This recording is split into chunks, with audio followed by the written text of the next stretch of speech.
Oi, meu nome é Letícia Conde. Eu gostaria de conversar. Eu gostaria de caminhar e conversar sobre a importância, a poesia, da confissão e da retrospecção. E também, com isso, falar e observarmos a diferença entre ambas. Por que é importante se confessar e por que é importante igualmente fazer a retrospecção e por que uma não substitui a outra. Quando nós falamos da confissão, ela é um sacramento da igreja, pelo menos uma vez por ano, isso é o mínimo. Uma vez por ano é recomendado, é pedido aos fiéis que se confessem. E a retrospecção já é algo diário, é um exercício, ou podemos também, de maneira muito bela, chamar de um sacramento da Rosa Cruz. Sem fazer a retrospecção, não se chega muito longe na via Rosa Cruz. Como já foi falado em outras poesias, o arrependimento e a contrição vêm de José. A obediência, a castidade e a pobreza são dons e atributos vindos de Maria. E a contrição e o arrependimento vêm de José. José é muito importante dentro da Rosa Cruz. É muito importante estudarmos a figura de José, a pessoa de José, porque ele é o carpinteiro, ele é aquele que mexe diretamente com a madeira. Ele é aquele que ensinou as coisas humanas, principalmente a Cristo. E Maria faz o lado divino, enquanto a Imaculada, sendo que José se sacrifica para que a própria redenção de filhos pródigos possa acontecer. Isso já foi falado em outros momentos. Então, seja a confissão ou a retrospecção, elas são um atributo joselino, por assim dizer, né? E tendo dentro da Rosa Cruz o exercício de retrospecção, me perdoem, é muito importante que ele seja feito, porque como bem observou e deixou e nos legou Max Heindel, com todas as palavras, a retrospecção é a coisa mais importante de tudo dentro do que ele nos deixou. De todos os estudos, de todas as coisas a se saber e se fazer, etc., o mais importante é a retrospecção.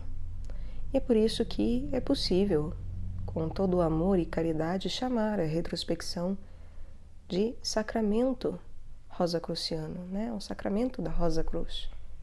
Sem ele, sem fazer esse exercício, não é possível avançar nesse caminho. Aliás, eu digo caminho, é claro que o único caminho é Cristo Jesus, mas sabemos que a Santa Igreja e a Santa Ordem são estipulados através dele e levam a ele. A Santa Ordem leva à Santa Igreja e a Santa Igreja leva a Cristo Jesus. É o próprio corpo místico de Cristo manifestado, né? Então, observarmos essas duas instâncias é algo muito benéfico para nós todos, porque a confissão no cânon da Igreja está lá que devemos confessar principalmente os pecados mortais, né? E é aconselhável, é recomendável que os veniais também. E aí precisamos entender qual a diferença entre pecado mortal e pecado venial. É claro que eu não sou a pessoa mais especializada teologicamente para explicar esse tipo de coisa. Cada um também que aprofunde seus estudos nas esferas pertinentes, né? e com os santos que falam muito melhor do que eu sobre isso. Mas de maneira geral, em linhas gerais, os pecados mortais são pecados que realmente ofendem Deus diretamente através das leis, da transgressão das leis, especialmente os 10 mandamentos mosaicos, das tábuas que Moisés nos legou. E é claro que nisso, consequentemente, está incluso os 2 mandamentos cristãos, né, advindos de Cristo, propriamente. É claro que os 10 mandamentos são cristãos, eu digo os mandamentos de Cristo, que é amar a Deus sobre todas as coisas e o próximo como a si mesmo, né? E é claro que quem infringe os 10 mandamentos automaticamente infringe, demonstra, né? Fica claro que a pessoa não segue a Cristo de fato, porque ela nem é capaz de seguir o Antigo Testamento, que dirá Cristo, que dirá o Novo Testamento. E nos 10 mandamentos, a primeira lei é também amar a Deus sobre todas as coisas. Então, quando nós observamos atentamente que a transgressão das leis é o que deve ser principalmente colocado na confissão, é aconselhável que os pecados veniais, que são os pecados rotineiros, cotidianos, os pecados ditos menores, não precisam. É aconselhável que se confesse, mas a verdade é que se fôssemos fazer uma lista dos pequenos pecados que cometemos todos os dias, coitado do padre, né? E coitado de nós que íamos ficar lá o dia inteiro falando. Porque basicamente a grande distinção entre confissão e retrospecção é que a confissão é justamente para os pecados mortais. A principal como se diz? A principal preocupação de uma confissão é portanto, a observância da quebra de pecados, de leis universais, de leis que são aquelas que nos regem enquanto coletivo, de maneira central. Então, conseguirmos ter discernimento sobre os pecados rotineiros e os pecados que realmente se ofende a Deus de maneira muito grotesca, né, é um primeiro passo para termos uma boa confissão e uma boa retrospecção e sabermos quais são os atributos de cada um desses sacramentos. Na retrospecção, ela vai primar, a sua maior preocupação está nos pecados veniais. Porque não é todo dia e toda hora que nós cometemos pecados mortais. É claro que tem pessoas que, sim, cometem pecados mortais todo dia, né? Infelizmente, há esse tipo de gente.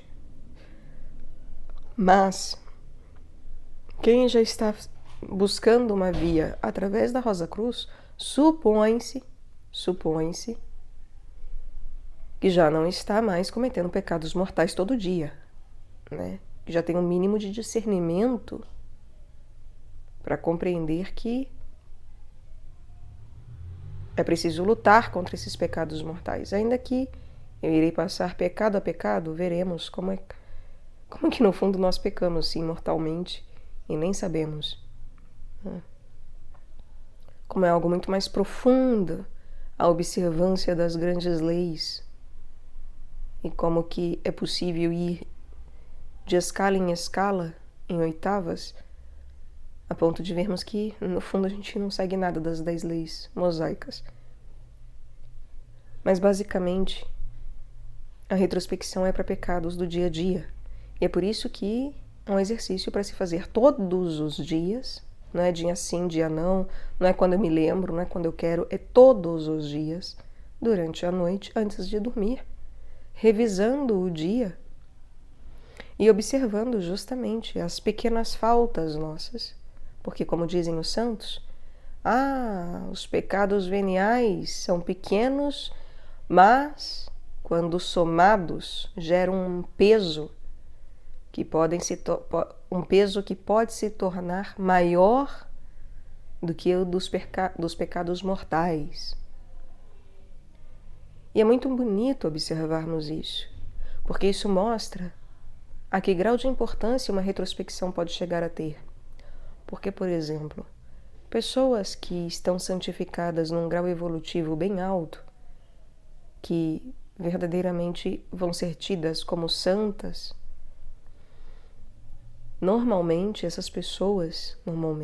dificilmente essas pessoas cometem pecados mortais no seu dia a dia.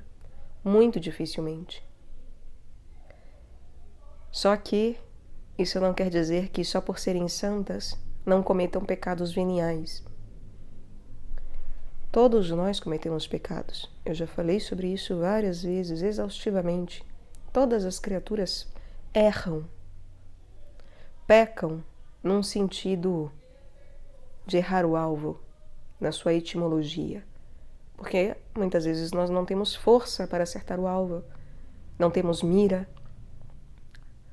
Agora, eu sempre falo a diferença de errar o alvo, ou seja, pecar deliberadamente, é completamente diferente de, mirando no alvo, eu não ter forças.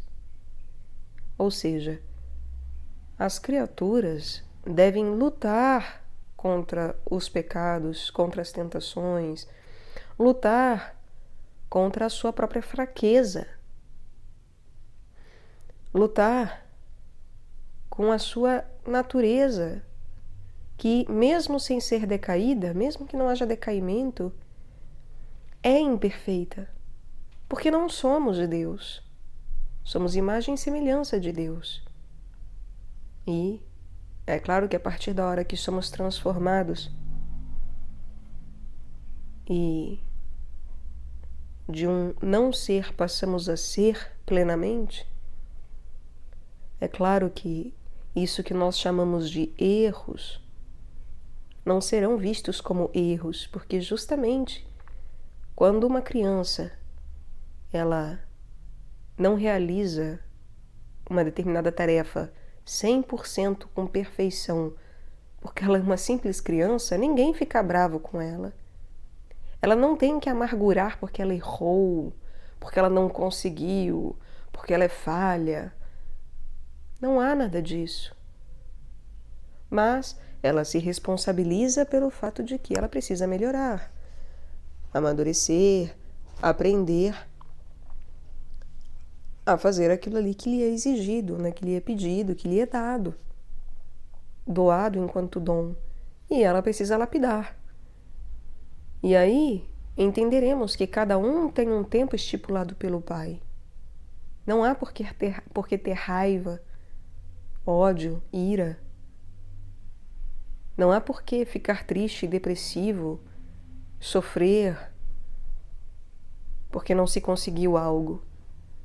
Então a visão sobre aquilo que é pecado muda completamente.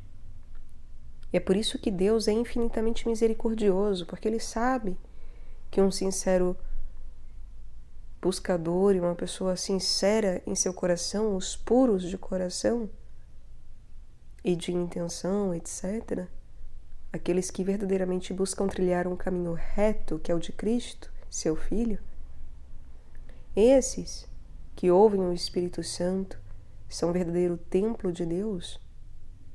Não há por que Deus irar-se com eles, afastar-se deles, mesmo quando erram, porque Deus conhece os nossos corações, conhece a nossa individualidade, conhece os nossos temperamentos, etc. Então, da mesma forma que não ficamos irados ou irritados com uma criança porque ela erra algo, porque ela não sabe escrever de maneira perfeita, e não há como exigir dela que ela escreva perfeitamente, porque ela ainda está aprendendo aquilo. Da mesma forma, Deus também não nos cobra aquilo que não temos força, capacidade por nós mesmos de alcançar, inclusive, porque dependemos dele e do tempo que ele nos outorgou para que aquilo seja efetivado em nossa vida. Mas então os santos, as pessoas que são mais evoluídas, elas já não cometem pecados mortais. Elas não ofendem a Deus de maneira grotesca. Mas cometem pecados veniais, cometem erros no seu cotidiano, no seu dia a dia, coisas menores. Mas que, para elas, é claro que isso se torna um pecado mortal na união desses pecados pequenos, né? E é por isso que, inclusive, o sacramento da confissão, ele sempre deve ser feito, né? Independentemente do quanto fomos santificados. O sacramento ele é estabelecido e ele é ininterrupto. A sua necessidade é ininterrupta. Ainda que a pessoa tenha necessidade uma vez no ano apenas, porque justamente ela é santa. Agora,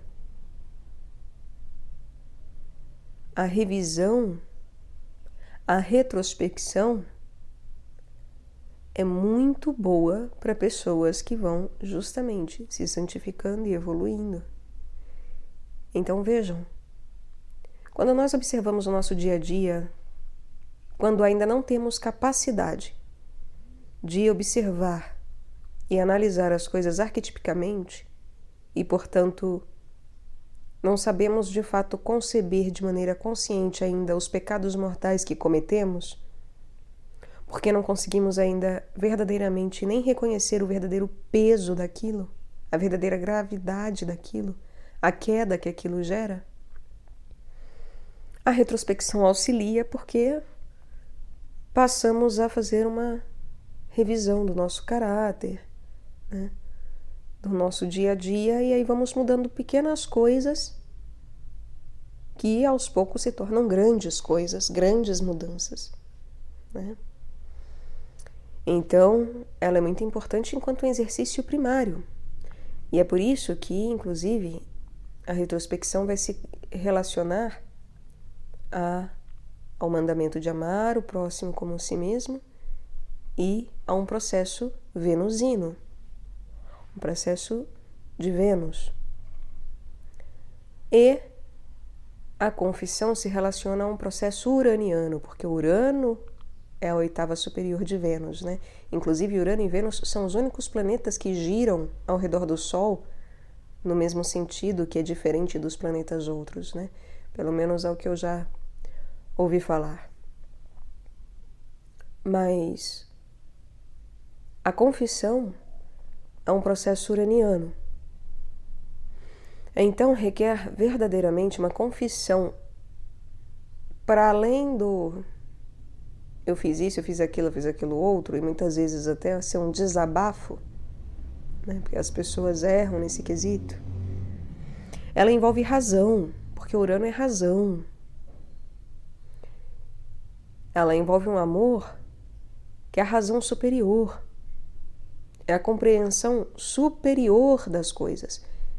E é por isso que, por mais que a gente saiba que cometeu um erro mortal, um pecado mortal, muitas vezes, mesmo que a gente confesse, aquele pecado ele passa pelo perdão, mas muitas vezes, às vezes, eu não sei se isso já aconteceu com vocês, mas, por exemplo, para palpabilizar a coisa, eu falo, eu matei um filho, eu fiz um aborto forçado, eu sabia o que eu estava fazendo, quer dizer, é claro que eu não sabia saber de sabedoria superior, mas eu fiz aquela escolha e eu me responsabilizo por ela. Eu tinha 15 anos, sendo que durante a minha vida, até hoje, eu tive vários momentos de arrependimento. E mesmo logo depois, eu não queria ter feito o aborto. Mas eu vi que não tinha escapatória. Eu não tive coragem de assumir a consequência também, sozinha, daquilo. E, enfim,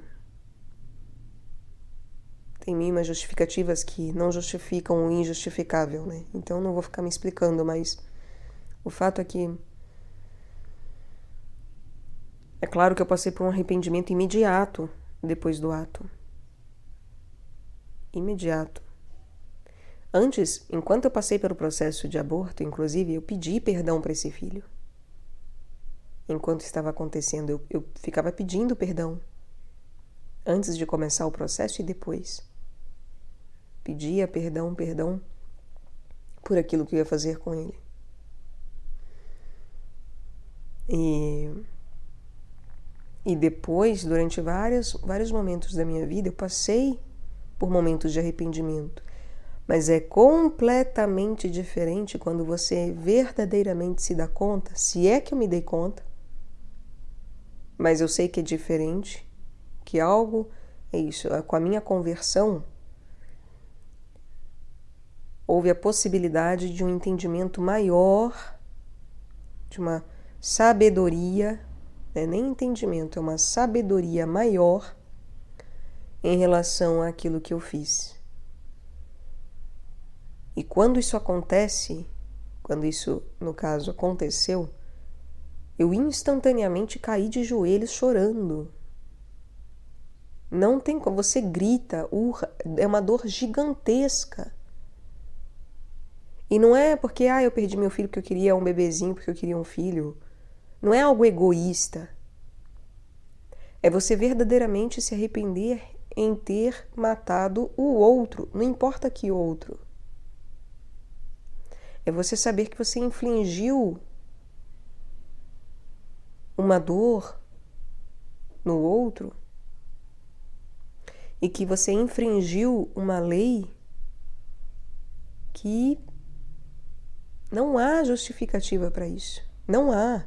Sinto muito. A gente acha que existe justificativa de autodefesa, isso e aquilo. Não existe justificativa para matar. Não existe. Nós podemos ser fracos e preferir que o outro morra em vez de morrermos em seu lugar. Preferir matar o assassino do filho do que deixar o filho morrer. Isso é uma coisa. Agora, não existe justificativa. E bom, por isso eu digo que muitas vezes a gente pode até se confessar, e confessar até que, eu matei, me arrependo. Mas quando Deus verdadeiramente vai te mostrando a gravidade do ato cometido, toda a confissão do mundo é anulada, no sentido de que você foi perdoado no tamanho da sua responsabilidade e no tamanho da sua ciência e consciência daquilo lá. E quanto mais nós vamos aprendendo e, de alguma forma, apreendendo a gravidade das coisas, nós passamos pela necessidade de uma revisão e de uma nova confissão desses pecados. E vejam, eu ainda passei pelo batismo dentro da igreja depois de tudo isso. E mesmo assim, quando eu fui fazer a confissão para ter a primeira comunhão, fiz questão de falar sobre o aborto. Porque é algo que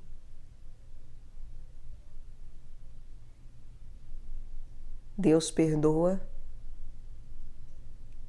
O batismo de fato lava os pecados. Mas a contrição, nós estamos casados com a contrição e eu, pelo menos, tenho para mim que é bom nos lembrarmos e passarmos por esse movimento de não é lembrar dos pecados para ficar se martirizando. Flagelar a si mesmo não leva a nada, nesse caso. Mas manter na memória para que nunca mais, em nascimento nenhum, se cometa um ato desse, isso é fazê-lo em memória de Cristo, para que não matemos Cristo. Então, quando a gente passa pela Eucaristia, que é Cristo sendo pregado na cruz de novo e de novo, aquilo é sofrimento, é passar pelo sofrimento e é lembrar da maior injúria, da maior crueldade, da maior absurdidade que nós já cometemos, que é matar Deus. Pregar Deus na cruz.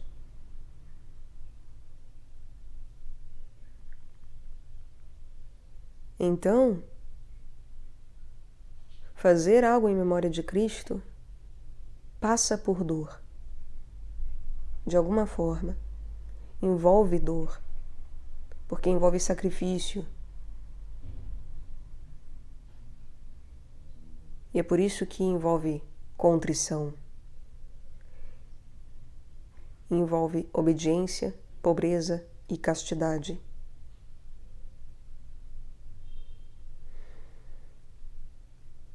Então, eu preciso ter um acesso uraniano aos pecados, em relação aos pecados, para que eu consiga ter uma confissão apropriada, o que mostra que a maioria das pessoas provavelmente não sabem confessar ainda, por mais que falem.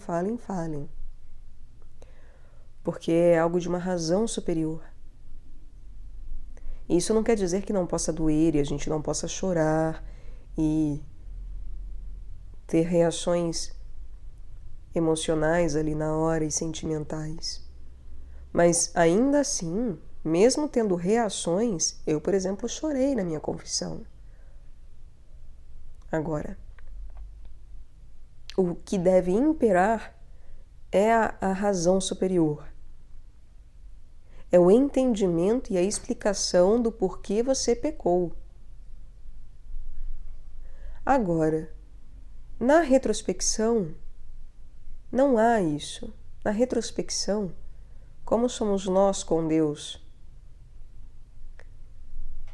Nessa revisão e contrição, e acredito eu que deve ter gente que deve fazer esse exercício sem nem envolver Deus, né? O que é uma atrocidade. Porque só é possível a gente melhorar em algo envolvendo Deus e tendo Deus ali como o tudo nosso diálogo, né? Mas, enfim. Acho que tem pessoas que acreditam que só delas falarem para si mesmas que precisa melhorar isso aqui, hein? Né? Isso aqui não foi legal e tal, é o suficiente para fazer retrospecção. Só que não, né? A retrospecção bem feita, ela é uma confissão direta com Deus. E aí, essa confissão direta com Deus, é claro, a confissão também é uma confissão direta com Deus, né? O padre está ali de intermediador, de mediador, mas é com Deus que a gente está falando, né? Isso eu acho que é claro para qualquer um. Enfim, não é com o padre propriamente que a gente fala, é com Deus. Só que precisa de um outro, porque é isso, tem que envolver toda a esfera, porque justamente, né, como envolve Urano, como é um processo uraniano, como é um processo do Pai, que é isso que quer dizer quando eu digo Urano, em linguagem cristã é do Pai, como é um processo que verdadeiramente tem relação com o Pai, com a nossa ligação direta com o Pai, ele é um processo que eu preciso do outro. Porque esse outro, ele é responsável não só pela minha absolvição, mas pela completude dos mandamentos. E porque é quando eu peco contra todos. Porque quando eu peco contra Deus, eu também estou pecando contra toda criatura. Eu ia falar toda a humanidade, mas é para além de toda a humanidade, né? Toda criatura. Então, eu preciso de uma outra criatura para que ela seja representante de Deus e das criaturas. E ainda que a gente possa dizer, porque o meu contato com Deus é direto, a gente já não precisa de uma outra criatura, precisamos de Maria. Mas já vimos como que falar de criaturas é diferente de falar de Maria em si mesma, ainda que ela em si mesma envolva todas as criaturas, mas, enfim, eu preciso pontualmente de uma outra criatura porque é um processo que envolve todos os reinos, todo o movimento angelical, porque ao ofender Deus eu ofendo a todos.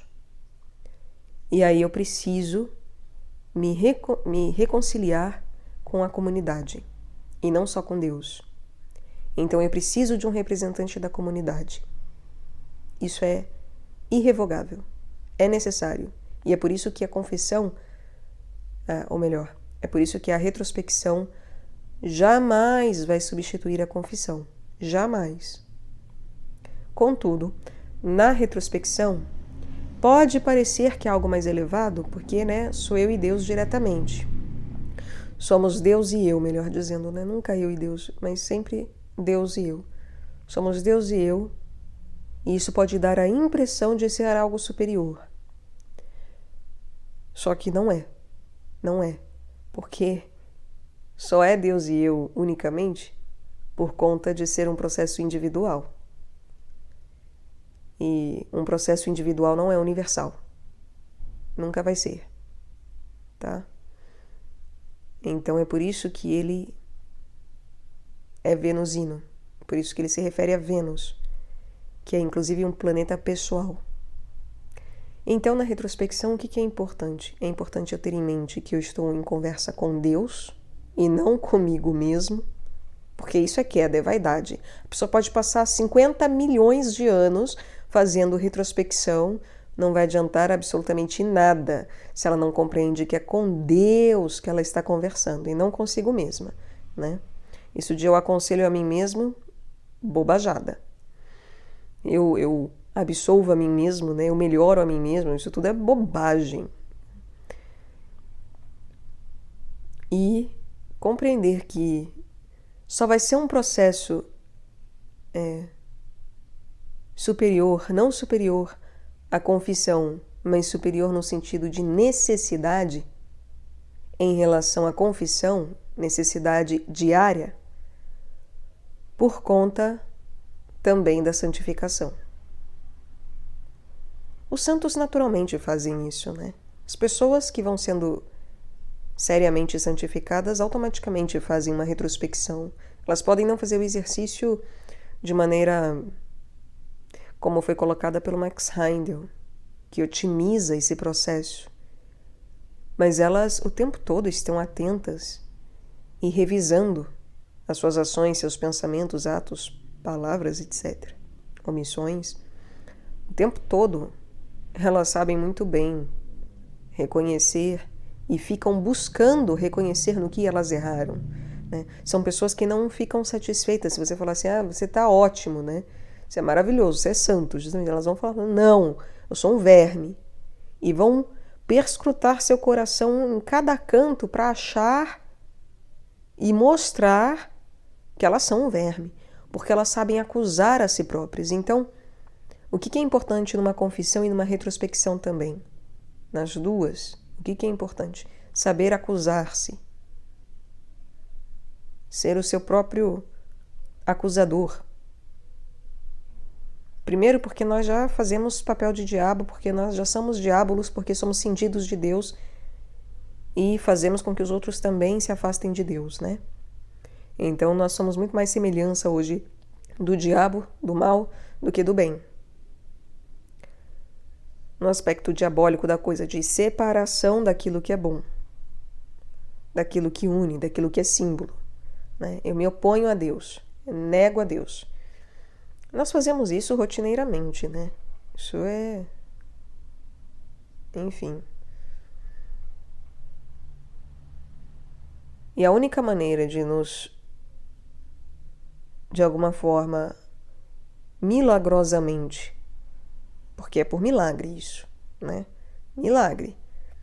A única forma milagrosa de, sendo semelhança ao diabo, termos alguma possibilidade de redenção enquanto acusadores, em vez de acusar o outro, e outro, eu incluo até demônio aqui. Ai, Senhor, porque foi o demônio que me fez fazer.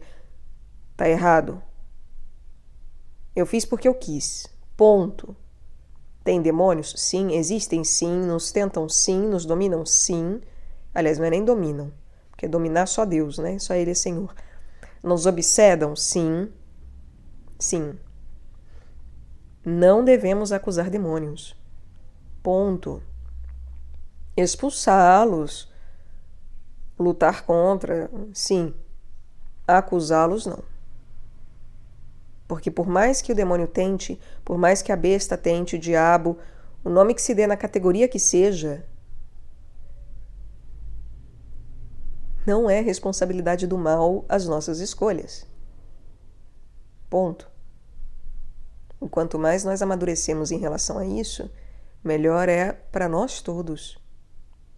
Agora, isso é muito difícil, né? Porque a gente adora culpar os outros. Nós somos acusadores como o diabo, né? A gente fica fazendo o trabalho dele, porque, é claro, ele é preguiçoso. Quem gosta de laborar é o bem. O mal não gosta de labor. Enfim. O labor do mal é um labor vazio e de que coloca o outro em seu lugar enquanto escravo, né? De toda forma, o que acontece é a possibilidade milagrosa de fazer com que isso seja transformado em bem, porque não é naturalmente um bem e não vai naturalmente se tornar um bem. Não é natural do mal virar bem. O que acontece é, ativamente, se nós aprendermos a acusar a nós mesmos unicamente, milagrosamente, essa acusação de nós próprios na retrospecção e na confissão faz com que Deus seja o maior defensor nosso e verdadeiramente nos perdoe. Mas é isso.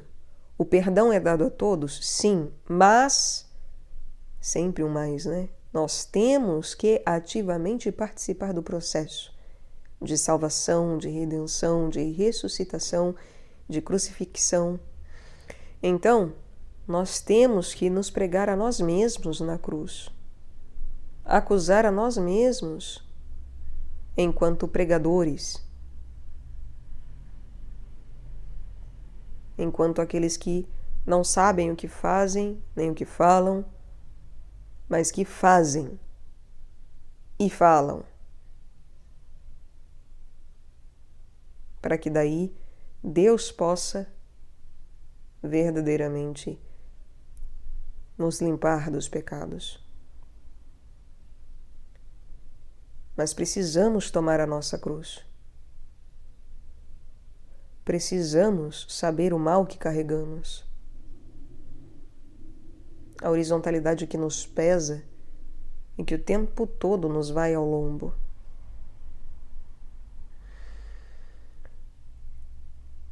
Então, temos que saber nos acusar. Não basta numa retrospecção ou numa confissão, né? Eu fiz isso, isso e isso. Isso aqui não é legal, não. Isso aqui também não. Não, tem que acusar. Eu sou um pecador. Eu errei nisso aqui. Eu fiz merda. Senhor, me perdoe. Eu pequei contra ti. Mas isso não é nada, né? É um errinho pequenininho. Não importa, gente. Não importa. Como eu falei, a soma dos pecados, aliás, não sou eu que falei, né? Eu só repeti os santos. A soma dos pecados veniais revela um peso gigantesco. Então, é preciso aprendermos a passar por esses processos de maneira adequada, de forma que verdadeiramente Saibamos nos acusar.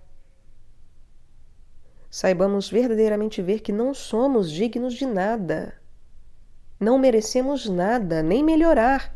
Achar que só porque eu apontei meu erro eu vou melhorar, isso é um absurdo da vaidade. Que só porque, tomei ciência de que eu cago, vai parar de cagar? Não vai, não vai, não vai.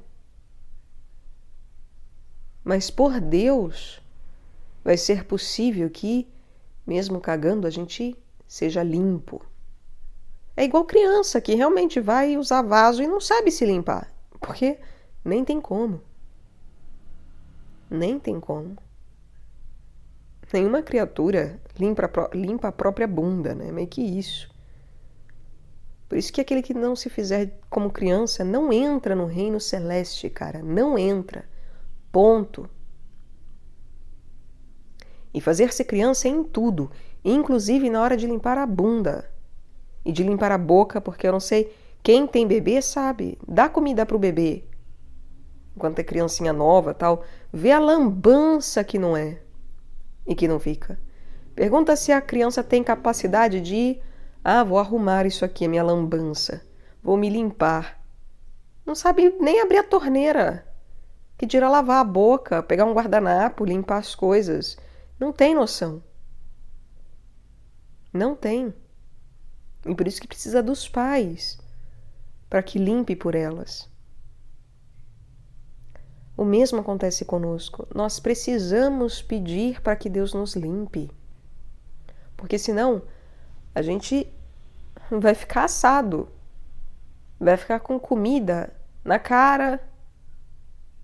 E sei lá mais onde cai comida, né? E vai ficar um negócio monstruoso com o tempo. Monstruoso. É preciso que queiramos ser limpos, porque isso faz parte da cura. A capacidade de limpeza é o quê? É virgem. Sexta casa. É a casa da cura. Saúde é o mapa astrológico inteiro. Cura é a sexta casa, porque cura é vigília. É vigília. Vigiai e curai os enfermos. Virgem. Só virgem é capaz de fazer isso.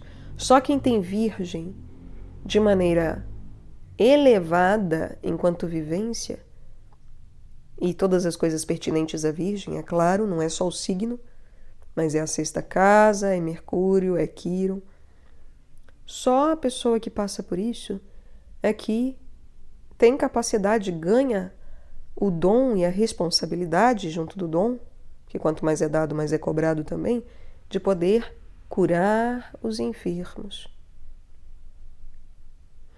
Curar os enfermos, vigiando o tempo todo. As duas coisas andam juntas. Então, a criança não tem capacidade disso. É por isso que ninguém tem capacidade de fazer o trabalho de Maria, verdadeiramente. Porque, enquanto crianças do reino, a única mãe é ela. Ela. A única que tem capacidade de interceder por nossa limpeza é ela. E é por isso que, sem passar pela marianificação das coisas, das matérias que nos rodeiam, que nos formam, ou seja, pela limpeza do corpo físico, saber o que comer, quando comer, se exercitar, enfim, ter das coisas necessárias para o nosso corpo físico, e aí a necessidade é individual, de acordo com cada um, é claro, assim como a marianificação da utilização da nossa vitalidade. Quem fica gastando vitalidade em masturbação precisa rever isso, né? Isso inclusive vicia. Hoje em dia as pessoas estão extremamente doentes por conta disso. Negócio impressionante. Ou mesmo gastar a vitalidade com TV, com coisa que não presta, com política, Quantas pessoas não perdem vitalidade porque se doam e doam toda a sua vitalidade para coisas políticas? Aí não sobra nada para Cristo, né? É terrível, terrível. Enfim, marianificar o direcionamento da nossa vitalidade, em suma é isso, o que não quer dizer que não devamos saber sobre política, que não devamos, né, satisfazer as nossas necessidades de acordo com aquilo que é verdadeiramente necessário e não um puro prazer para agradar a mim mesmo. Mas enquanto necessidade, isso é uma coisa. E aprender isso é o que deve ser buscado, assim como aprender a marianificação dos nossos desejos. Por mais que seja difícil lidar diretamente com o corpo de desejos, e por isso que se deve ter de todo um movimento intensamente devocional, ainda assim devemos procurar verdadeiramente pedir e buscar fazer com que cresça em nós, de maneira voluntária, o desejo por coisas altivas. Tem coisa que às vezes é uma questão de hábito, né? Eu não gosto, sei lá, de música sacra. Às vezes é uma questão de hábito. Às vezes é porque não está acostumado a ouvir. Então, ouvindo todo dia, talvez aprenda a gostar. Talvez seja só preguiça de procurar o tipo de música sacra que gosta, porque às vezes, eu ouvi aquilo lá, ouvi Hildegard e não gosto de Hildegard. Acho que ela é uma doutora da igreja, linda, maravilhosa, mas eu não gosto. Tá, mas existem vários cantos gregorianos. Não existe só ela, os cantos dela. Então, será que foi atrás? Será que conheceu? Será que verdadeiramente procurou, buscou sinceramente? Ou simplesmente, não, eu não gosto e tá bom assim, né? Então, lidar diretamente com os nossos desejos, com as nossas atrações e repulsões, é necessário. Assim como também com os nossos pensamentos. Marianificar os nossos pensamentos é urgentíssimo, né? Porque é onde tudo começa. Então, é como Cristo fala, aquele que pensa em adulterar, esse já adulterou. Não precisa de mais nada, não precisa do ato.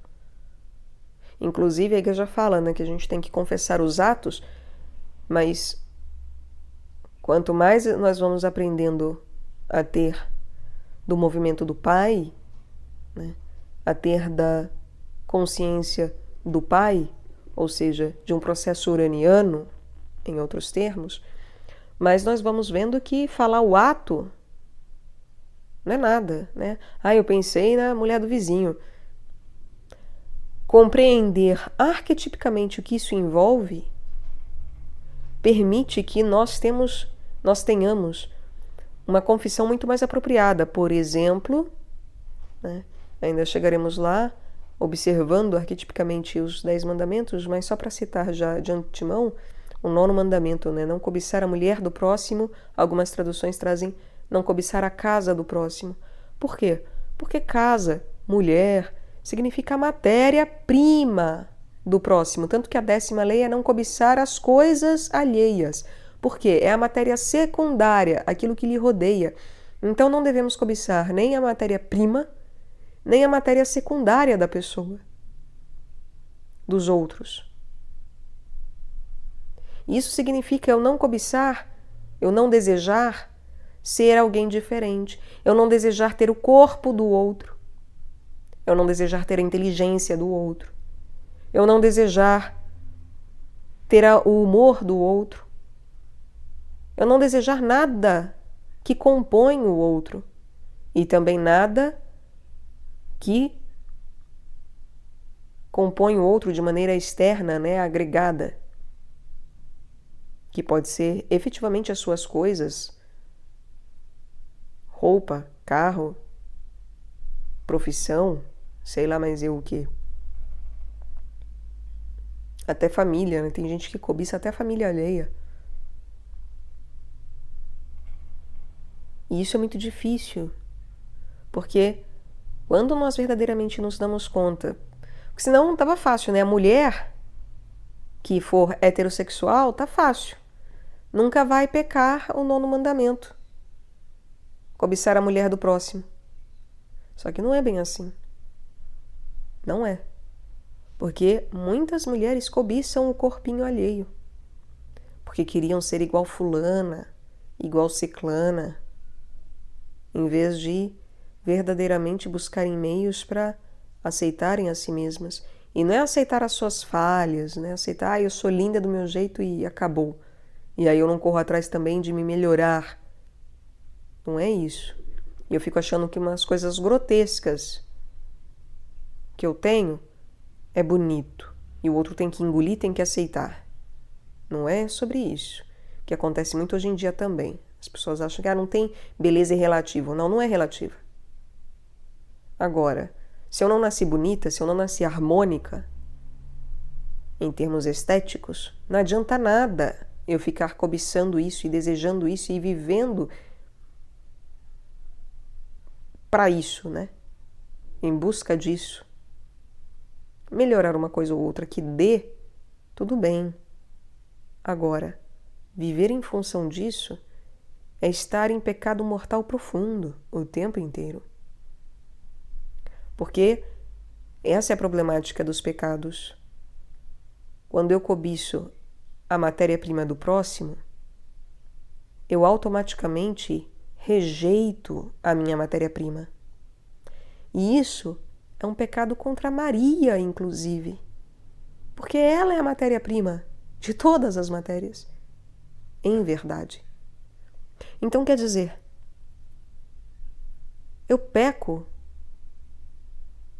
numa profundidade que a gente não tem ideia. E às vezes acha só que é cobiçar a mulher do próximo, e é isso. E para por aí a interpretação. E aí nunca foi confessar que cobiça sim a matéria-prima do próximo. E muito. A ponto da vida girar em torno só disso. Muitas vezes. Então, vem. Na retrospecção não se passa por isso, propriamente. E se pode chegar a esse ponto, é claro. A gente pode analisar arquetipicamente o que está acontecendo com os nossos pequenos erros, né? O que eles, em sua multidão, revelam enquanto processo arquetípico. Só que, normalmente, como eles são menores, eles não revelam, de fato, um processo arquetípico por si mesmos. Por si mesmos. É realmente a necessidade da observação do conjunto para daí conseguir ter um discernimento de como manejar aquilo.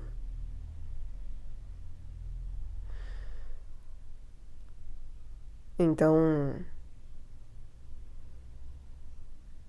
nem tudo de pecado venial vai ter relação com algo, com a importância de um processo arquetípico. Ainda que tudo seja arquetípico à medida que tudo está relacionado ao Pai, né?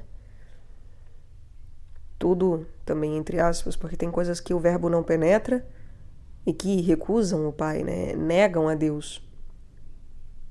A Deus Pai, Filho e Espírito Santo, né? Isso é gravíssimo. Agora, pressupondo que justamente as pessoas que fazem retrospecção são pessoas já mais avançadas e que buscam e que sabem que, né, já não estão nessa de lutar contra Deus no mau sentido da coisa, então é possível dizer que não se encontra porquês grandiosos, arquetípicos em cada erro nosso, em cada falha nossa, pequena, venial. Mas, em seu conjunto, o seu peso tem gravidade. E, portanto, em seu conjunto, isso pode revelar, os pequenos erros podem, enquanto conjunto, revelar coisas arquetípicas. É a mesma coisa, a minha vida pessoal, ela, nos seus mínimos detalhes, não revela, né, as coisas grandiosas de Deus, no sentido, justamente, você não vê o arquetípico ali, propriamente. Mas, quando se une os momentos vários, quando você vê as obras em seu todo, enquanto um conjunto, etc., aí você vê o arquetípico, aí você vê o tempo todo o Deus ali trabalhando, né? Nós podemos ter momentos em que reconhecemos que é o Espírito Santo atuando, etc. Agora, é isso. A gente sabe que é Deus e ponto. Aí vamos observar a pessoa em si. E não propriamente o processo arquetípico em cada ato da pessoa. A gente se preocupa mais com a biografia da pessoa.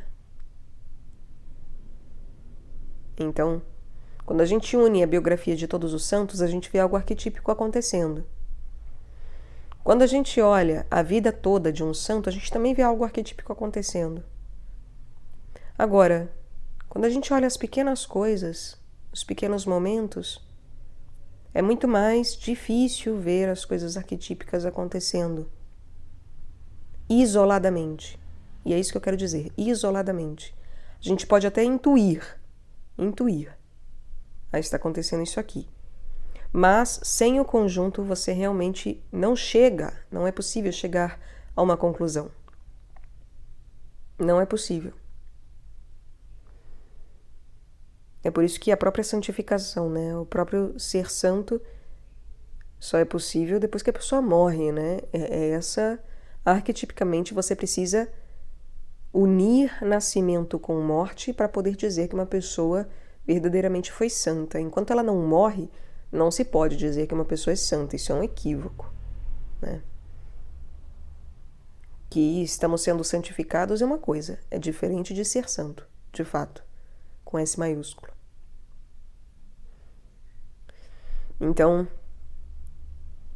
a observância dessas coisas todas mostram como que é diferente uma retrospecção de uma confissão.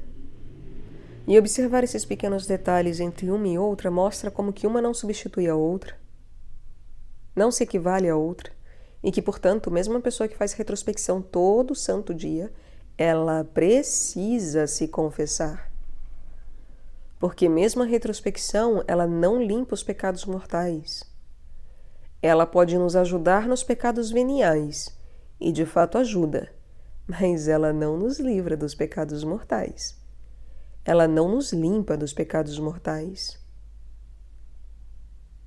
Nenhum sentido, nem do átomo semente, tá? Porque o exercício de retrospecção basicamente é a limpeza do átomo semente. Por isso que é um exercício mariano. Enquanto exercício, enquanto sacramento, os sacramentos são sempre marianos e crísticos. Agora, o arrependimento em si é de José, né? É algo que provém de José, a contrição. Mas o sacramento em si, a obediência em fazê-lo, em ter dele, etc., e o que provém dele enquanto resultado, eu não gosto da palavra resultado, mas consequência, o que provém do sacramento da retrospecção ou da confissão enquanto consequência é algo mariano, que é a limpeza nossa. É tirar as máculas. Então é um processo mariano. A retrospecção em específico limpa o átomo semente, né? E eu já comentei na carta a Maria como ela é o átomo semente de Deus. Ela é verdadeiramente aquela que guarda tudo em seu coração. E, sendo igreja, sendo a mãe adotiva do povo, e povo eu quero dizer dos anjos, todos, ela é o arquétipo criatural perfeito. E por isso que ela precisa existir para que Deus nasça. Porque só passando através de um átomo semente criatural é que nasce Deus. Entre os homens, no caso, né? Em específico. Enfim, então, e aí é claro, né? No sentido, né? E aí os átomos de Jesus são postos nela, né? Então, isso é para nós irmos vendo o que dimensão grandiosa é quando nós falamos de coisas arquetípicas, né? É algo muito para além das aparências, muito para além.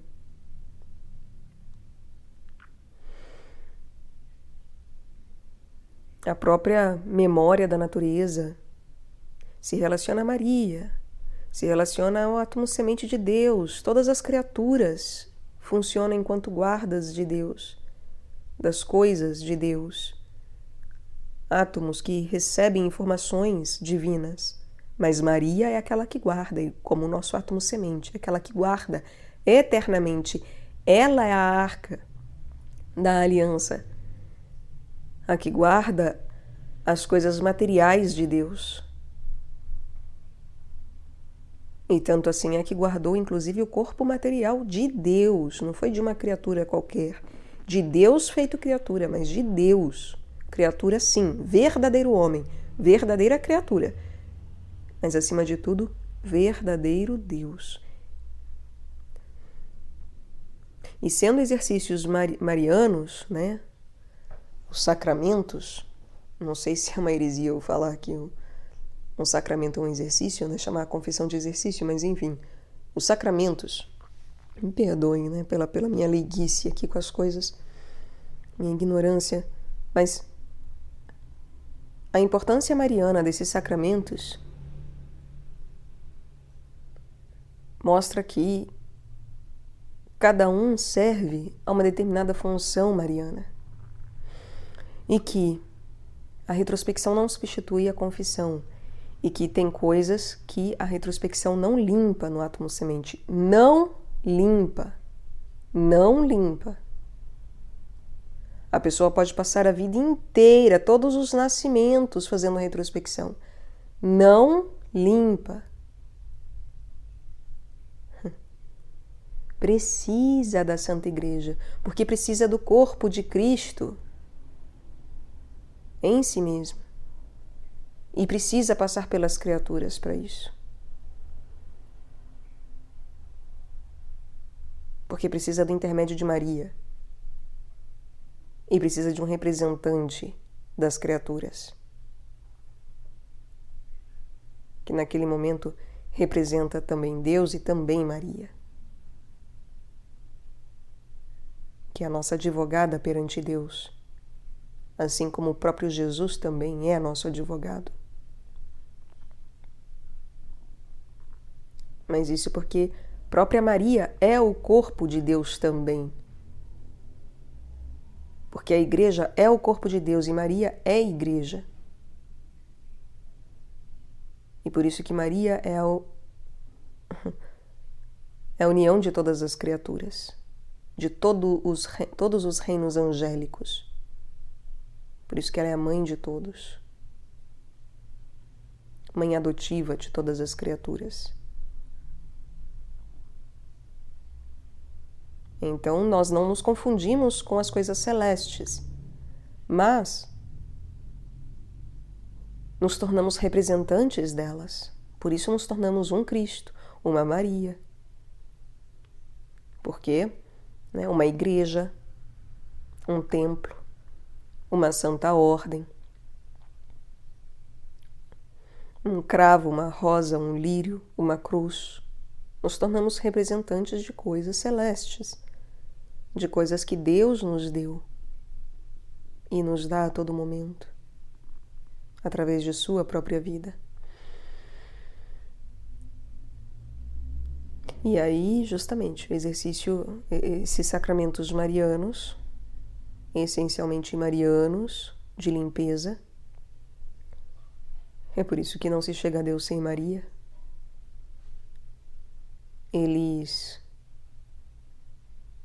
Nós realmente precisamos ter discernimento de o que cada um limpa. E é claro que a confissão, uma confissão bem feita, né? E também rotineira, não no sentido de cotidiana, mas de frequente, é claro que ela acaba atuando também como uma retrospecção, né? Se a pessoa souber perscrutar verdadeiramente a sua vida, e aí é isso, ela também sabe ver os pecados veniais, etc. Ela pode levar isso, tanto que é isso, no cânon católico está lá, que é aconselhável que também se confesse os pecados veniais. Mas, ainda assim, não substitui propriamente a retrospecção, ainda que possa fazer às vezes mas não substitui totalmente, porque é isso. Você saber e ter da contrição em relação a cada pequeno ato, cada pequeno pensamento, cada pequena coisa, de maneira clara e pessoal, junto de Deus, isso tem consequências diferentes de genericamente falar dessas coisas. Porque na confissão acaba sendo algo genérico, porque, como eu já comentei, é humanamente não aconselhável chegar com uma lista de todos os pecados veniais que cometemos, né? Se a pessoa tiver um mínimo de bom senso e um mínimo de sinceridade, ela não vai fazer isso, porque ela sabe que ela peca pra caramba, pecamos à beça, não é pouco não, é muito, muito, muito mais do que nós sequer conseguimos ter consciência de. E ficar falando de cada mínima coisa...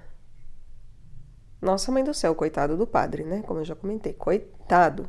Ter que ficar lá 24 horas ouvindo o queixume de cada mínimo detalhe da nossa vida desde a última vez que a gente confessou. Então é meio ridículo, né? Querer confessar os pecados veniais todos a um padre. Ainda que possamos, justamente, em sua coletividade, em sua junção, fazer um pacotão e falar lá, né? Isso é possível e é recomendado, de fato. As coisas que nós erramos mais recorrentemente, em que há repetição de erros banais que a gente não dá conta, coisas que, às vezes, em vez até da gente conseguir amorosamente, misericordiosamente, conversar com Deus e ficar realmente com o coração leve, purificado, em termos de em relação a determinadas escolhas, não. Às vezes a gente pode ficar irado, né? Puto da vida, que de novo eu fiz aquilo, cara. E aí, em vez da retrospecção funcionar como uma limpeza, a gente acaba dando um peso para algo, ficando triste, bravo, irado consigo, irritado. Então, a confissão, ela ajuda nisso também. Nas coisas que na retrospecção a gente não conseguir verdadeiramente se sentir aliviado e ficar pau da vida por conta da repetição daquilo, por exemplo, ou mesmo não sendo a repetição, mas quando acontece assim muito intensamente, né? Aí é bom confessar. É bom confessar. Porque aquilo ganha uma gravidade muito grande na nossa vida. E porque nós não damos conta. A gravidade é grande e nós não damos conta de verdadeiramente limparmos aquilo junto a Deus de maneira sincera. Nós acabamos, em vez de permitir que Deus seja o nosso juiz, em vez de permitir que Ele, através da nossa consciência, fale, nós acabamos sendo juízes de nós mesmos e, enfim, enfiando os pés pelas mãos nisso. por nos culparmos e sentenciarmos, mesmo que seja algo breve, mesmo que, enfim, a gente ache que tá tudo bem, ou até ache que não, faz parte da retrospecção eu ficar pau da vida com alguma coisa, porque assim eu fico puto com aquilo e não vou repetir de novo, porque quando acontecer eu vou lembrar e eu vou ficar puto. Cara, isso não faz o menor sentido. A gente não evolui ficando puto da vida com as coisas que acontecem. Isso não faz o menor sentido. A retrospecção é para verdadeiramente aprendermos a nos permitir fazer com que o fardo seja leve e o jugo suave. E não para ficar irado consigo mesmo. Porque aquele que se ira contra seu irmão, esse não ama a Deus, disse São João, né? E, digo eu, o mesmo vale para si mesmo, é óbvio. Aquele que fica irado consigo mesmo não ama a Deus. Porque não faz o menor sentido. Então é bom que essas coisas que muitas vezes nós não conseguimos, né, através de um processo particular, tornar leve e suave, levarmos realmente para a confissão, para que lá verdadeiramente isso se torne leve e suave. Ou, enfim, ficar buscando esses meios, né? Buscar sempre a retrospecção e a confissão para que, em algum momento, essa leveza e essa suavidade de Deus nos encontre. Porque não somos nós que nos damos isso, né? Importante ressaltar e lembrar todo momento. A limpeza do átomo semente, a limpeza, nada disso se dá por nós mesmos. Uma pessoa que não seja verdadeiramente mariana e faz retrospecção, ela não sabe o que faz. Eu não vou dizer que seja melhor ela não fazer retrospecção, né? Mas é igual uma confissão que não é confissão, ela é nula. E tem coisas que invalidam uma confissão. Eu não vou comentar aqui, aí tem que estudar, né? Mas tem várias coisas que anulam uma confissão. E essa é uma regra que também vale para retrospecção. Tem coisas que são muito próximas àquilo que anulam uma confissão, que também anulam a retrospecção. Não adianta querer achar que eu sou bonzão. A pessoa está crescendo em soberba, fazendo retrospecção, crescendo em soberba e acha que está abafando, acha que está marianificando, acha que está cristificando. Não está. Não está. Então, temos que ter um grande discernimento em relação a isso. E bom, como eu comentei, né? Basicamente, pelo que vemos, pelo que pudemos caminhar até agora, entre essas paisagens da confissão e da retrospecção, o essencial é compreendermos que uma é algo que envolve o Pai, que envolve coisas arquetípicas e universais, claro, e a outra envolve coisas pessoais, venusinas. São ofensas que basicamente nós cometemos contra nós mesmos, por assim dizer. E outra, na confissão, são ofensas que nós cometemos contra Deus. É claro que, em resumo, ambas as coisas ofendem Deus. E, ofendendo a Deus, também ofende o próximo e a nós mesmos. Mas é preciso ter discernimento de que cada sacramento tem uma observância específica e uma consequência específica em nós. Remédio é remédio, todo remédio cura, né? Supostamente, todo remédio traz alívio, vamos colocar assim, né? Traz alívio de sintomas ou mesmo de doenças. Mas, para cada caso, nós vamos tomar um remédio específico. Então é isso que eu quero dizer, né? Em última análise, é claro que pecar contra Deus é pecar contra si e o próximo, e pecar contra si é pecar contra o próximo e Deus. São as consequências inevitáveis de se pecar. É um efeito dominó, por assim dizer. Mas, para cada caso, é necessário um sacramento diferente para que aquilo seja pontualmente resolvido e melhor resolvido. Então, por isso que uma não substitui a outra e por isso que é aconselhável, especialmente àqueles que estão começando, a fazerem a retrospecção. E àqueles que estão avançados, que já não têm justamente uma necessidade de confissão, mas isso são os santos, né? Assim, pessoas que estão em alto grau de santificação, ou seja, praticamente, sei lá se alguém que aqui ouve tá nisso, né? Mas talvez sim, o que sei eu, não é? Me é dado, enfim, me é dado falar, né? Então, talvez para alguém isso de fato sirva.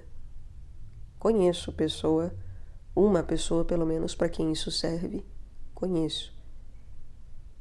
Que é isso, já não passa por uma necessidade de confessar coisas mortais, pecados mortais todos os dias, e que, portanto, seria bom fazer a retrospecção. É aconselhável que se faça a retrospecção para se aprender a lidar com as coisas pessoais de maneira discriminatória, de discriminar as pequenas coisas e não deixar de, junto ao Pai, junto a Deus, junto a Cristo, porque inclusive o processo de retrospecção é um processo que é muito mais junto a Deus, Cristo e Espírito Santo do que junto ao Pai, ainda que sempre envolva a Trindade, é óbvio. Mas junto de Deus, observarmos, né, essas pequenas coisas e aprendermos justamente como que, inclusive, essas pequenas coisas podem nos ajudar a revelar de maneira mais pontual e precisa quando temos verdadeiramente necessidade de confissão. Como eu comentei, de casos de repetição ou de intensidade que não conseguimos, conversando com Deus, ter com que sejam aliviados e acabam gerando irritação ou tristeza ou irritabilidade, enfim, qualquer coisa que, em vez de produzir leveza e suavidade, faz com que mergulhemos ainda mais naquilo, sendo que é claro que, né, ter da sua cruz é sofrer, é passar por dores, mas existe diferença. Acho que não é possível descrever, mas existe diferença entre aquela dor que é uma dor natural da cruz e aquela dor que a gente já vê que não, né? Não. É preciso de ajuda. É preciso recorrer a um outro processo para que realmente aquilo seja freado de alguma maneira. Para que tenhamos ajuda no combate disso e na limpeza disso de fato. Acho que uma maneira de palpabilizar isso é ter uma mancha que justamente a gente lava e não sai, né? E a gente fica triste porque aquela mancha que a gente lava não sai daquela roupa. E confundir que essa tristeza em relação a essa mancha é a tristeza da cruz, quando não é. Porque se for se confessar, essa mácula vai passar. Então, é um sofrimento à toa, é um sofrimento egoísta, né? É um sofrimento egoísta, vaidoso.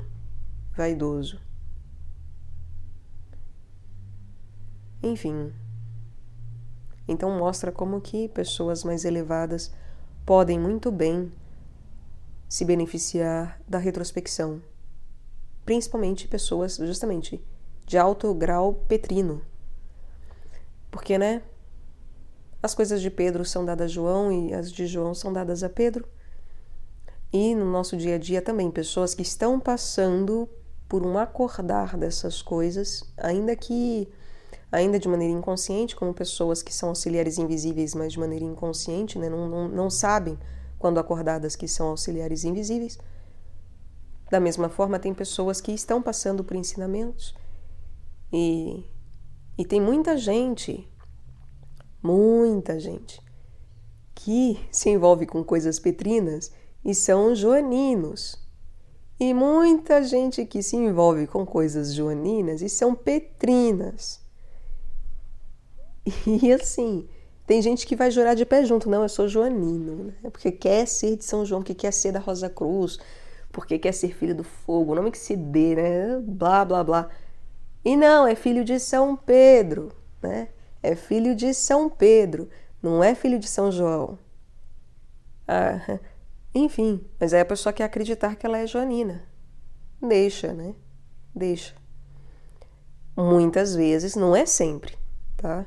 Mas muitas vezes acontece de verdadeiramente, né, aqueles que são joaninos passarem por lições petrinas e vice-versa.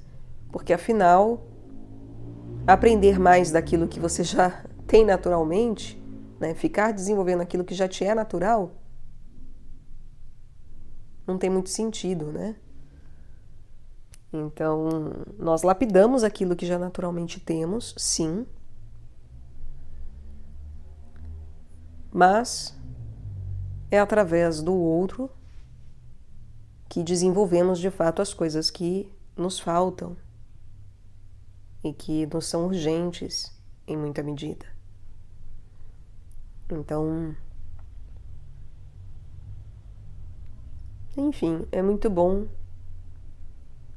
que façamos e passemos pela retrospecção e pela confissão, tá?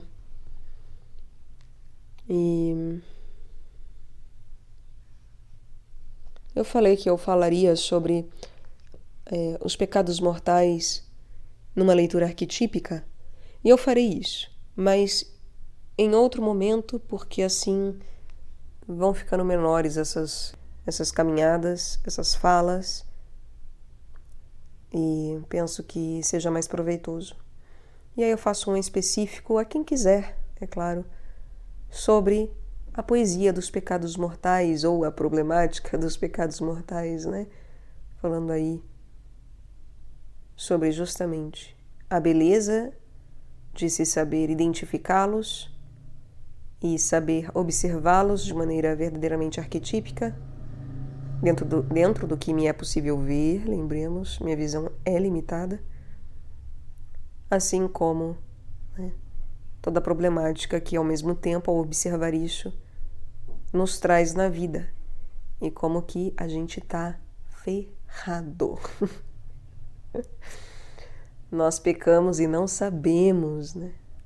É impressionante. Como disse São Paulo, aquilo que quero, né, o bem que quero, esse não o faço, e o mal que não quero, esse sim eu faço. Terrível, gente, terrível. Enfim, essa é a poesia da retrospecção e da confissão. Espero que ajude aqueles que praticam esses sacramentos a que pratiquem ainda mais profundamente, mais intensamente.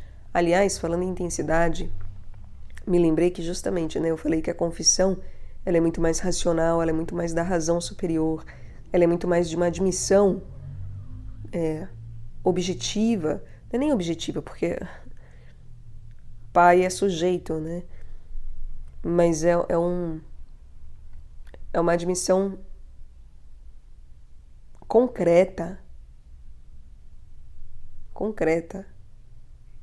dos pecados. Enquanto na retrospecção nós temos a liberdade, e talvez seja inclusive bom, benéfico, ter de algo mais emocional, ter de algo mais sentimental. Não quer dizer, é claro, se deixar levar pelas paixões e, enfim, né, descambar numas coisas, uns trens loucos, assim, não é isso. Mas é na retrospecção que é o momento de verdadeiramente a gente chorar, né, ter uma contrição, mais de um arrependimento em que a gente verdadeiramente se envergonhe perante Deus e, enfim, passe por toda uma reação emocional venusina, sabe? Enquanto já na confissão não. Ali a gente pode chorar. É claro que não é, como eu sempre falo, não é a razão destituída da emoção, porque senão é o pai destituído do filho e aí não é pai, é processo psicopático, né? É uma frieza absurda, é um negócio doentio, não é isso. Não é isso. Tem que ter emoção sim, tem que. Só que não é sobre isso. Não é sobre como eu me sinto em relação aos meus pecados. Na retrospecção, eu posso sim me observar e ter a liberdade, aliás, eu devo, de ter reações emocionais em relação a isso, aos meus erros, aos meus pecados. E, enfim, eu mesma comentei, né? Do irar-se, irritar-se, a gente vai se frustrar, vai se irritar, vai irar, talvez, enfim. Mas é observar justamente a pertinência disso enquanto repetição, enquanto intensidade, conseguir ter discernimento daquilo que... tudo bem, a ira nunca é frutífera, mas... a ira em nós, né? Nunca é frutífera, mas... a gente verdadeiramente não estar conforme e verdadeiramente nos doer o fato de pecarmos tantas vezes e de maneira tão contumaz no dia a dia, é claro que isso tem que doer e muitas vezes vai levar ao choro, vai levar à frustração, à impotência, mas não é que... aí é que está, né? Não é a retrospecção que gera isso propriamente. É nós assumirmos que isso já está na nossa vida e nos permitirmos sentir isso, porque muitas vezes a gente abafa isso no dia a dia. Nós erramos, pecamos, e como não temos consciência na hora, a gente abafa isso, reprime isso. E na retrospecção é a hora da gente avivar essas coisas. É a hora da gente suar sangue, chorar, né? Pedir para o Pai afastar esse cálice, afastar os cálices todos, tanto os falsos, porque tem um monte de cálice falso, quanto, inclusive, o verdadeiro, se isso for possível, etc. Então, nós podemos passar por fortes emoções na retrospecção, ao contrário da confissão, onde isso já não convém de maneira tão intensa. Podemos chorar, etc., ter do emocional, mas não convém que seja um avivar do emocional em si, né? Eu não estou ali para demonstrar como eu sinto em relação àquelas coisas, o que eu sinto em relação àquelas coisas, mas sim para falar e apontar aquelas coisas. É para isso que eu estou ali na confissão. Enquanto na retrospecção eu estou ali também para observar essas coisas, apontar a mim mesmo e a Deus essas coisas, mas também me permitir ver como que no dia a dia eu abafo aquilo que essas coisas me trazem, enquanto vivência emocional também. Porque Vênus tem a ver com emoção, tem a ver com sentimentos. E se eu me permitir entrar em contato com isso, através desse movimento venusino, se eu souber, ou melhor, não sou eu, né? Não sou eu que sei, mas é isso, se ativamente eu buscar essas coisas junto de Deus, e ele me capacitar para isso, eu posso, durante uma retrospecção, ter a vivência de uma Vênus exaltada em Peixes. É isso.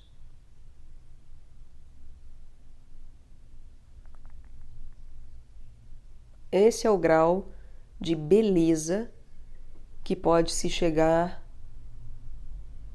durante uma retrospecção de uma Vênus exaltada em Peixes. E ainda veremos o que significa isso, que é algo belíssimo, belíssimo.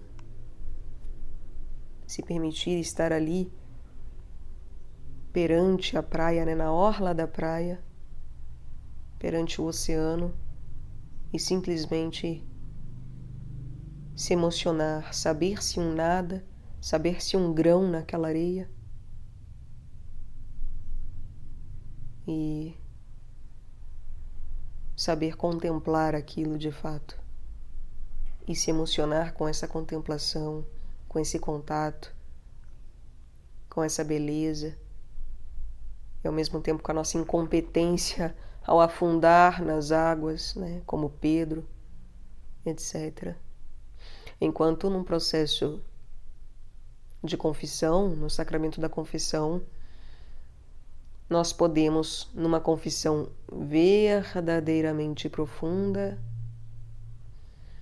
nós podemos viver a exaltação de Urano, que é ele em Escorpião. Vejam, ter de Urano em Escorpião é algo dificílimo, dificílimo. Viver a exaltação de Urano em Escorpião é muito difícil, porque é verdadeiramente ter capacidade racional de apontar os próprios erros, e os erros assim, de fossa, de porão, de coisas funestas, de tudo aquilo de obscuro que representa Escorpião, é conseguir mostrar o seu pior. É realmente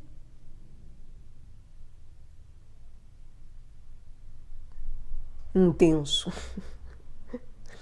Intenso. E não é do mesmo emocional que Peixes, né? É muito diferente. Muito diferente.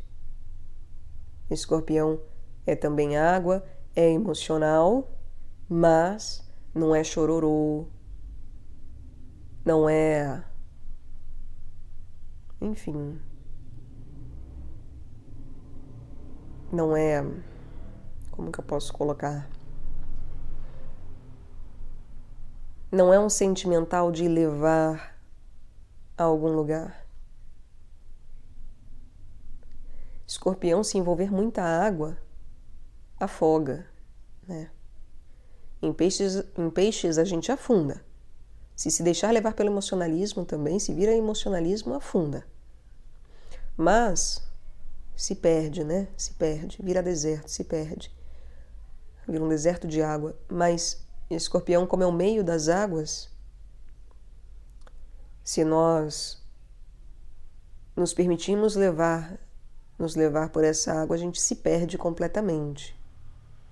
Completamente. Então é preciso tomar muito cuidado. Por isso que Escorpião não é um signo emotivo. Ele é muito intenso. Quando vem a água, ela vem justamente numa pressão absurda, né? Ela vem numa pressão que você perde o chão. E a confissão não é para perder o chão, mas é para trazer à tona essa intensidade de uma racionalidade emocional.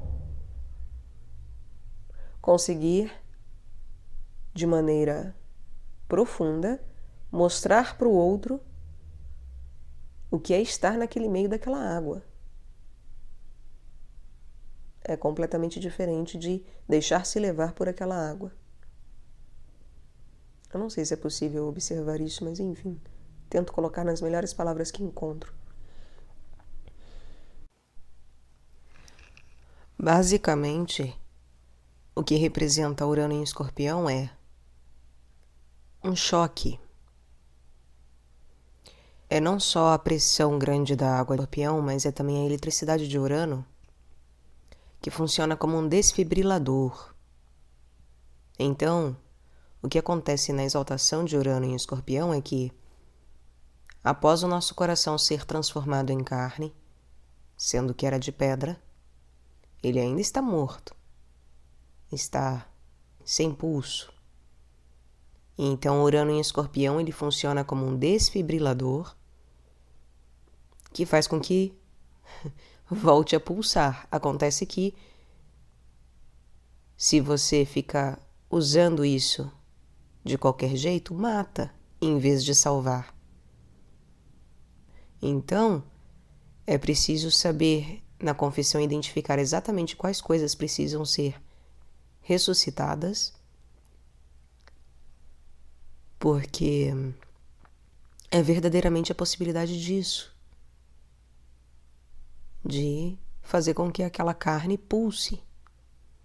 Então eu preciso verdadeiramente reconhecer o que é pedra, o que é um coração de pedra, o que é pedra em meu coração, para que na confissão seja transformado em carne e pela capacidade da intensidade de entrega e de perdão, dessa união da minha intensidade com a de Deus, isso funciona como um desfibrilador que faz com que aquela parte que era pedra e se torna carne volte a pulsar, volte a viver. Ou viva pela primeira vez, não é? Porque essa é a verdadeira vida. E que não se tinha antes, não de fato. Então, há que se tomar cuidado, porque o perder-se em águas escorpianas é como perder-se em si mesmo, né? É a pressão de estar em si mesmo, presentificado, e aí isso se tornar algo tão intenso que afoga, assim como se não tem isso, se não tem a intensidade de entrega humana, a eletricidade de Urano não vai fazer com que as coisas voltem a pulsar, porque um raio, quando cai numa pedra, parte no meio, né? E a gente sabe que raio não cai, mas é uma imagem boa para entendermos que,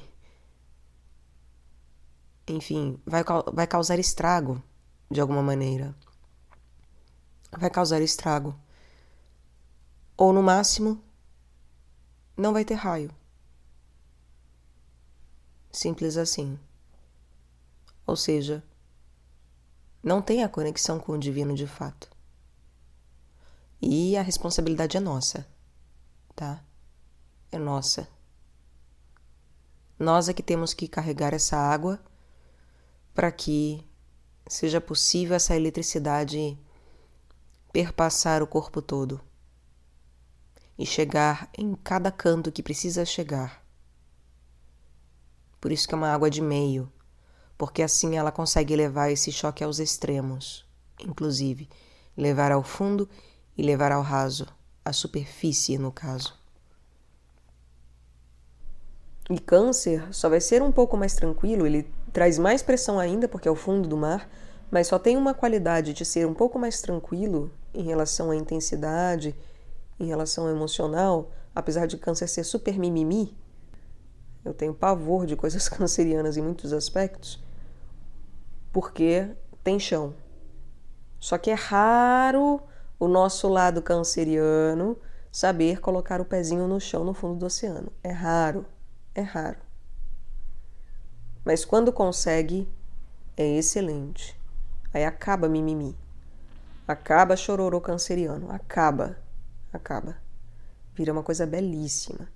Se tem contato com as coisas mais profundas do emocional e com o pé no chão. É lindo. Em suma, é belíssimo. É belíssimo. E bom, então que busquemos, né?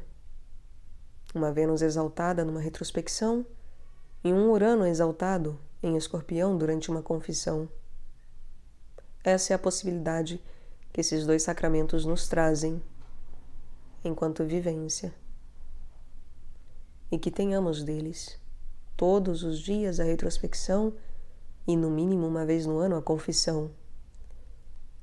Para quem quer se desenvolver nisso, aconselho que se confesse muito mais do que uma vez no ano, né? Mas sem exagerar também, né? De maneira intensa, mas não quantitativamente intensa. Não é necessário isso com Escorpião e nem com Urano. Às vezes, realmente, uma vez no ano basta, dependendo da intensidade. Mas, para desenvolvimento disso, talvez seja bom mais de uma vez no mês, sei lá eu.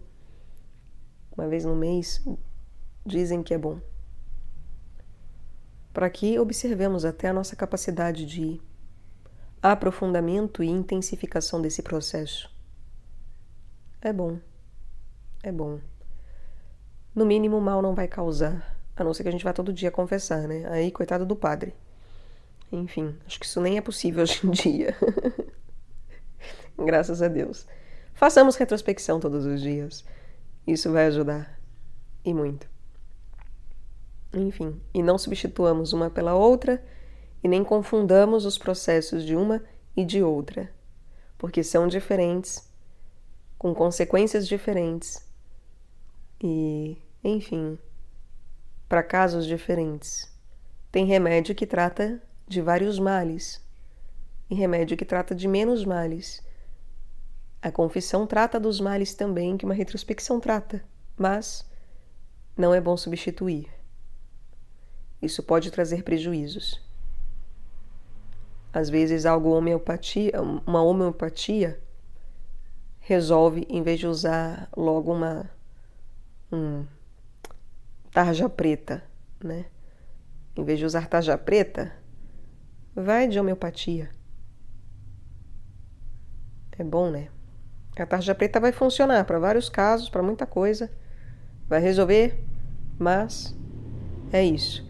E não que a confissão seja uma tarja preta no sentido negativo da coisa, né? São só analogias, né, gente? É só colocando de uma maneira bem geral para apreendermos a capacidade de benefícios desses sacramentos. Como que se pode dizer também, né? Determinados alimentos suprem muito a nossa necessidade, enquanto outros um pouco menos. Não é nem que menos, mas suprem de maneira pontual determinadas necessidades. E é isso que acontece. A confissão ela é mais abrangente, é claro, é um processo universal, do pai, uraniano, transpessoal, envolve o coletivo, envolve o pessoal. Agora, isso não quer dizer que se viva só de confissão, isso não quer dizer que se viva de um alimento só, né?